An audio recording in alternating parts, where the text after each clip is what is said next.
ନମସ୍କାର। କେବେ ଭାବିଛନ୍ତି ଜଣେ ପରଫେକ୍ଟ ମଣିଷ ମାନେ ଜଣେ ଆଦର୍ଶ ମଣିଷ କିଏ? ତାଙ୍କ ଭିତରେ କେଉଁ ସବୁ ଗୁଣ ଥିବା ଦରକାର? ଏଇଟା ଏମିତି ଗୋଟେ ପ୍ରଶ୍ନ ଯାହା ଆଜିର ନୁହେଁ, ବରଂ ହଜାର ହଜାର ବର୍ଷ ତଳେ ମହର୍ଷି ବାଲ୍ମୀକି ପଚାରିଥିଲେ। ଆଉ ଜାଣନ୍ତି, ସେଇ ଗୋଟିଏ ପ୍ରଶ୍ନରୁ ହିଁ ଆରମ୍ଭ ହୋଇଥିଲା ଆମ ମହାନ ଗ୍ରନ୍ଥ ରାମାୟଣ। ତେବେ ଆସନ୍ତୁ ଆଜି ସେଇ ସନ୍ଧାନରେ ବାହାରିବା। ତ କାହାଣୀର ଆରମ୍ଭ ହେଉଛି ଏମିତି। ତପସ୍ୱୀ ବାଲ୍ମୀକି ସିଧା ଯାଇ ପହଞ୍ଚିଲେ ଦେବର୍ଷି ନାରଦଙ୍କ ପାଖରେ ଆଉ ପଚାରିଲେ ଗୋଟିଏ ସିଧା ପ୍ରଶ୍ନ, କୋନ୍ବସ୍ମିନ୍ ସାମ୍ପ୍ରତମ୍ ଲୋକେ। ଏହାର ଅର୍ଥ ହେଲା, ଆଜିର ଦୁନିଆରେ, ଏହି ସମୟରେ ସେମିତି କିଏ ଅଛି ଯିଏ ସମ୍ପୂର୍ଣ୍ଣ, ଯାହା ଭିତରେ ସବୁ ଭଲ ଗୁଣ ଅଛି? ଏହା କେବଳ ଗୋଟିଏ କୌତୂହଳ ନଥିଲା, ଏହା ଥିଲା ଜଣେ ଏଭଳି ମଣିଷର ସନ୍ଧାନ ଯିଏ କଥାରେ, କାମରେ ଆଉ ଚରିତ୍ରରେ ସମ୍ପୂର୍ଣ୍ଣ। ଆଉ ଦେଖନ୍ତୁ, ଏହି ଗୋଟିଏ ସାଧାରଣ ପ୍ରଶ୍ନରୁ ହିଁ ଜନ୍ମ ନେଇଥିଲା ରାମାୟଣ। ତ ବାଲ୍ମୀକିଙ୍କର ଚେକ୍ଲିଷ୍ଟଟା କ'ଣ ଥିଲା? ସେ କ'ଣ ଖୋଜୁଥିଲେ? ଦେଖନ୍ତୁ, ତାଙ୍କୁ ଖାଲି ଜଣେ ଶକ୍ତିଶାଳୀ ବା ସାହସୀ ଲୋକ ଦରକାର ନଥିଲା। ନା, ତାଙ୍କୁ ଦରକାର ଥିଲା ଚରିତ୍ର। ମାନେ କିଏ ଗୁଣବାନ ଆଉ ବୀର, କିଏ ଧର୍ମକୁ ଜାଣିଛି ଆଉ କୃତଜ୍ଞ ବି, ଯିଏ ସତ କହେ, ନିଜ କଥାରେ ଟାଣ ରୁହେ ଆଉ ସବୁଠୁ ବଡ଼ କଥା, ସବୁ ଜୀବଙ୍କର ମଙ୍ଗଳ ଚାହେଁ। ଏଇଟା ଖାଲି ଗୋଟେ ଲିଷ୍ଟ ନୁହେଁ, ଏଇଟା ହେଉଛି ଜଣେ ସମ୍ପୂର୍ଣ୍ଣ ମଣିଷର ପରିଭାଷା। ଆଉ ଏଇ ମାପରେ ହିଁ ଆମ କାହାଣୀର ନାୟକଙ୍କୁ ପରଖାଯିବ। ଆଚ୍ଛା, ବାଲ୍ମୀକି ତ ତାଙ୍କ ଲିଷ୍ଟ ଦେଇଦେଲେ, କିନ୍ତୁ କଥା ହେଉଛି ଏତେ ସବୁ ଗୁଣ ଗୋଟିଏ ମଣିଷ ଭିତରେ ସତରେ କ'ଣ ସମ୍ଭବ? ନିଜେ ବାଲ୍ମୀକି ବି ବୋଧେ ସେୟା ଭାବୁଥିଲେ। କିନ୍ତୁ ତ୍ରିଲୋକଜ୍ଞାନୀ ନାରଦଙ୍କ ପାଖରେ, ତାଙ୍କ ପାଖରେ ଉତ୍ତର ଥିଲା। ଆଉ ସେହି ଉତ୍ତର ଥିଲା, ହଁ, ଏମିତି ଜଣେ ଅଛନ୍ତି ଯିଏ ତିନି କାଳର କଥା ଜାଣନ୍ତି। ସେଇ ଦେବର୍ଷି ନାରଦ ବାଲ୍ମୀକିଙ୍କ କଥା ଶୁଣି ଟିକେ ହସିଦେଲେ। କାହିଁକିନା ସେ ଜାଣିଥିଲେ ଯେ ବାଲ୍ମୀକି ଯାହା ଖୋଜୁଛନ୍ତି ସେ କେବଳ କଳ୍ପନା ନୁହେଁ, ସେ ହେଉଛନ୍ତି ବାସ୍ତବ। ଆଉ ନାରଦ ଯେଉଁ ନାଁଟା କହିବାକୁ ଯାଉଥିଲେ, ସେଇଟା ଖାଲି ଗୋଟେ ନାମ ଥିଲା, ସେଇଟା ଥିଲା ଗୋଟେ ନୂଆ ଯୁଗର ଆରମ୍ଭ। ଆଉ ତାପରେ ଆସିଲା ସେଇ ଉତ୍ତର। ନାରଦ କହିଲେ, ହେ ମୁନି ଶୁଣନ୍ତୁ, ଆପଣ ଯେତେ ସବୁ ଗୁଣ ଖୋଜୁଛନ୍ତି ସେ ସବୁକୁ ନେଇ ଜଣେ ପୁରୁଷ ଏଇ ପୃଥିବୀରେ ଅଛନ୍ତି। ସେ ହେଉଛନ୍ତି ଇକ୍ଷ୍ୱାକୁ ବଂଶର, ଆଉ ଲୋକେ ତାଙ୍କୁ ରାମ ନାମରେ ଜାଣନ୍ତି। ବାସ୍, ଏଇଠି ବାଲ୍ମୀକିଙ୍କ ସନ୍ଧାନ ସରିଲା ଆଉ ଗୋଟେ ମହାକାବ୍ୟର କାହାଣୀ ଆରମ୍ଭ ହେଲା। କିନ୍ତୁ ରାମ କେବଳ ଗୋଟିଏ ପ୍ରକାରର ନଥିଲେ, ତାଙ୍କ ଚରିତ୍ରରେ ଗୋଟେ ଅଦ୍ଭୁତ ବାଲାନ୍ସ ଥିଲା। ଦେଖନ୍ତୁ, ଯେତେବେଳେ ସେ ରାଗୁଥିଲେ ସେ ଥିଲେ ପ୍ରଳୟର ନିଆଁ ଭଳି, କିନ୍ତୁ ଯେତେବେଳେ କ୍ଷମା କରିବାର କଥା ଆସୁଥିଲା ସେ ଥିଲେ ପୂରା ପୃଥିବୀ ଭଳି ସହିଷ୍ଣୁ, ବୀରତ୍ୱରେ ବିଷ୍ଣୁଙ୍କ ସମାନ, ଆଉ ଦେଖିବାକୁ ଚନ୍ଦ୍ର ଭଳି ଶାନ୍ତ ଆଉ ସୁନ୍ଦର। ଏଇ ଯେଉଁ ଦୁଇଟି ଅଲଗା ଅଲଗା ଗୁଣର ମିଶ୍ରଣ, ସେଇଟା ହିଁ ତାଙ୍କୁ ଆଦର୍ଶ ବନେଇଥିଲା। ଆଚ୍ଛା, ରାମଙ୍କ ବୁଝିବା ପାଇଁ ଗୋଟିଏ ଶବ୍ଦ ବୁଝିବା ନିହାତି ଦରକାର, ଆଉ ସେଇଟା ହେଲା ଧର୍ମ। ଦେଖନ୍ତୁ, ଧର୍ମ ମାନେ ଖାଲି ପୂଜାପାଠ ନୁହେଁ। ଧର୍ମ ହେଉଛି ସଠିକ୍ କର୍ତ୍ତବ୍ୟ, ଠିକ୍ ରାସ୍ତା, ଯାହା କରିବା ଉଚିତ। ରାମଙ୍କ ପାଇଁ ତାଙ୍କର ପ୍ରତିଟି କାମର ଆଧାର ଥିଲା ଏଇ ଧର୍ମ। ଏହାକୁ ପାଳନ କରିବା ହିଁ ତାଙ୍କ ଜୀବନର ସବୁଠୁ ବଡ଼ ଲକ୍ଷ୍ୟ ଥିଲା। ତେବେ ଧର୍ମ ପାଳନ କରିବାର ସବୁଠୁ ବଡ଼ ପରୀକ୍ଷା ରାମଙ୍କ ଜୀବନରେ କେବେ ଆସିଲା? ତାହା ଥିଲା ତାଙ୍କର ବନବାସ। ଭାବିଲେ ଆଶ୍ଚର୍ଯ୍ୟ ଲାଗେ, ଯିଏ କାଲି ରାଜା ହେବାର ଥିଲା, ତାକୁ ଆଜି ସବୁ ଛାଡ଼ି ଜଙ୍ଗଲକୁ ଯିବାକୁ ପଡ଼ିଲା। ଏଇଟା ଖାଲି ଗୋଟା ଘଟଣା ନଥିଲା, ଏଇଟା ଥିଲା ସତ୍ୟ ଆଉ କର୍ତ୍ତବ୍ୟର ସବୁଠୁ ବଡ଼ ପରୀକ୍ଷା।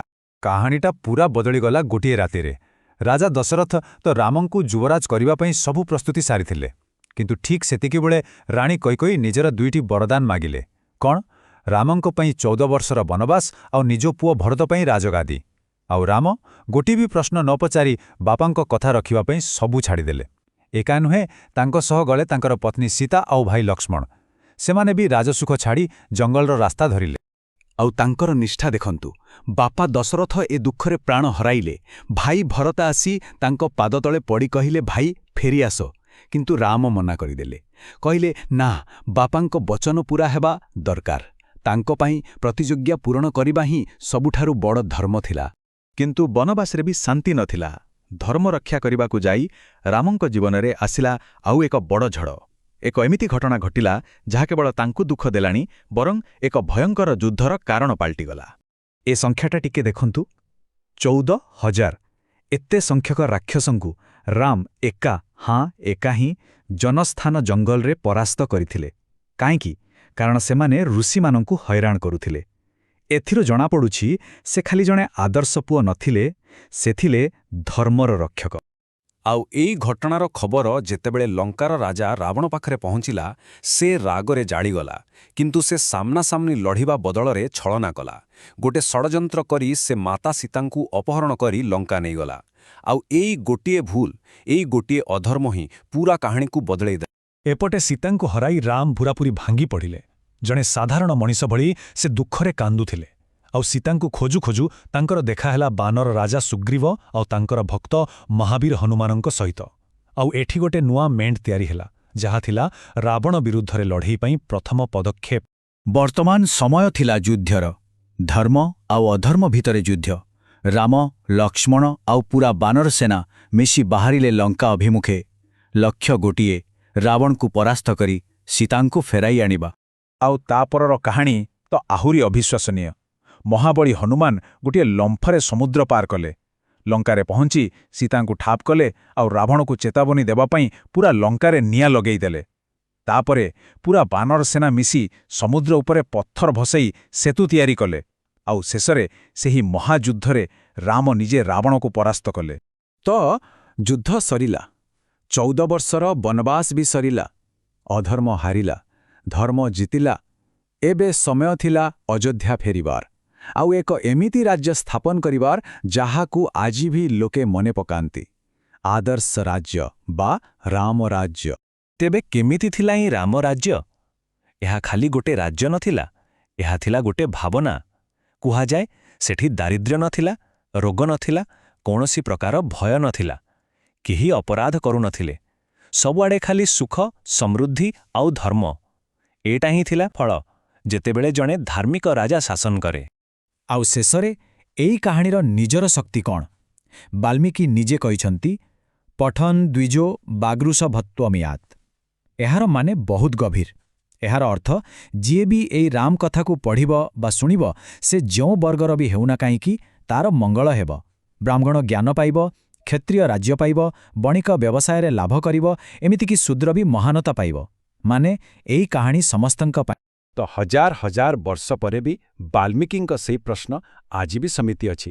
ଯେଉଁ ଗୁଣଗୁଡ଼ିକ ପାଇଁ ରାମ ଆଦର୍ଶ ଥିଲେ, ସତ୍ୟ, କର୍ତ୍ତବ୍ୟ, ଦୟା, ନିଜ କଥା ରଖିବା, ଆଜିର ସମୟରେ ଜଣେ ଆଦର୍ଶ ନେତା ବା ଜଣେ ଆଦର୍ଶ ମଣିଷ ପାଇଁ ସେ ଗୁଣଗୁଡ଼ିକର କେତେ ମୂଲ୍ୟ ଅଛି?